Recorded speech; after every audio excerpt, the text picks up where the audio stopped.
Hello.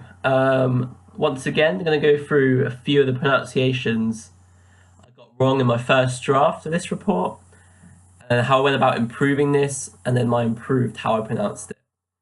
So, as I've already said in my writing piece, I only really had one problem, really, with umlauts this time, and that was with Äußerung expression.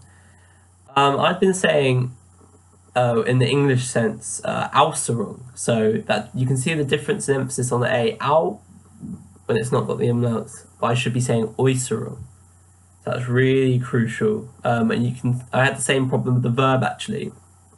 I said äußert to express when it should be äußert. Really crucial, that emphasis on the A umlaut.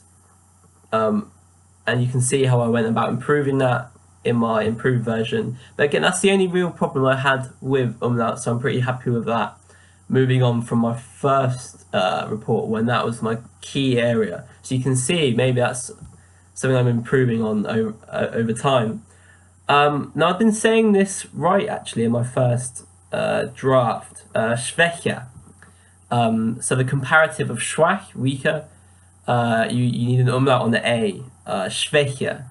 So the emphasis on the A umlaut. Now I've been saying that right in my first draft, but just watching it back, I thought that there was not actually enough emphasis placed on it. So you could have took it either way.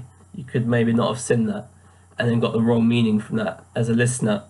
So I made sure that to put extra emphasis in my improved version on the A.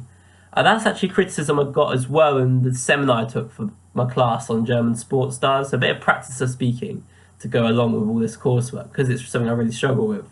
And I got told that schwächer in the comparative sense, I need to put more emphasis, so schwächer. Something I practiced on, and you can see I improved upon it in my second improved version.